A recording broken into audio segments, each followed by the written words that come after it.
The next part of this chapter, The Landscape of Soul by Nitalai Treverroy, deals with those artists who've not had any formal training, who have conceptualized their creativity using their imagination creatively. And this particular form of art is grouped under a branch of art which is called raw art, or art brut, as it is formally called, art brut, B-R-U-T.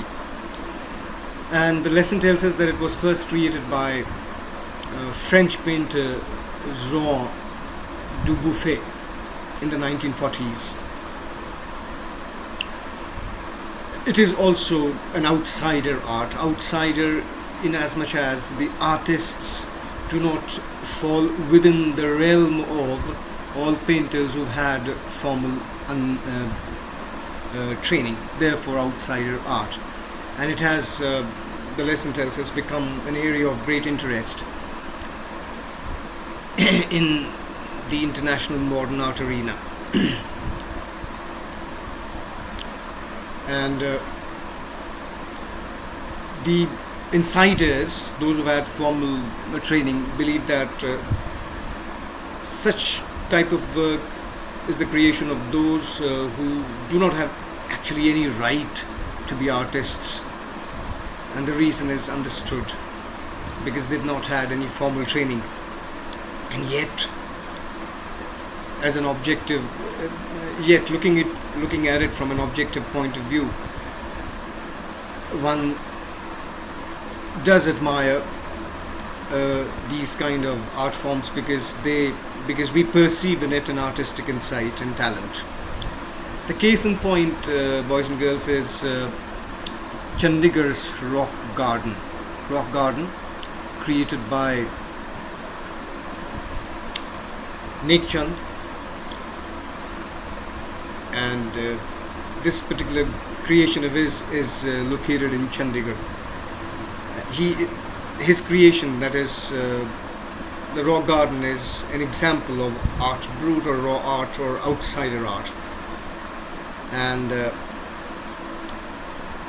it is the largest contribution to outsider art as far as the contribution of India is concerned.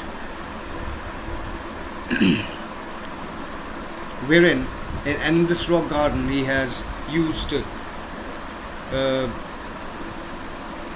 recycled material.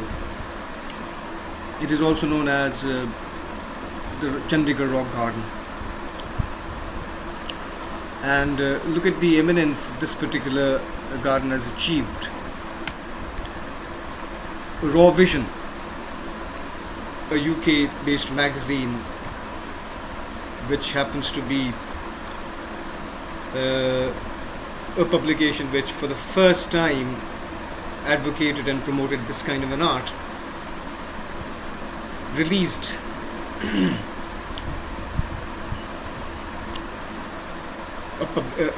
a write-up and on Nek Chand's rock garden.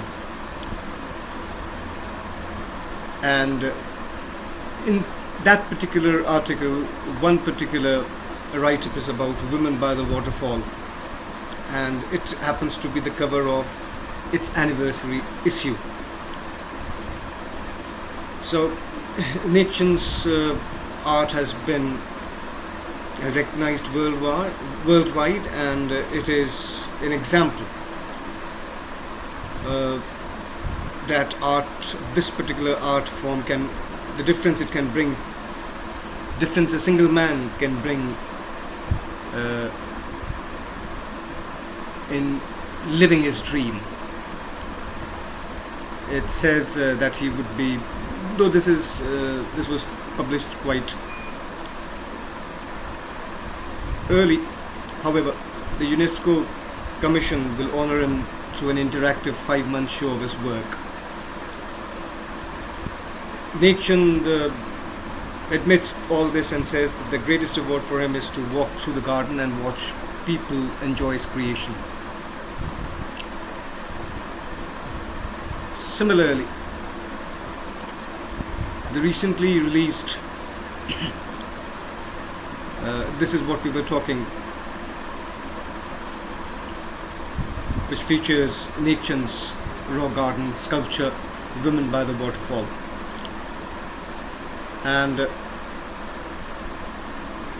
so this particular lesson is actually a write-up, it's not a story, it's an article on the two major forms of art. One in which artists or creators have undergone formal training,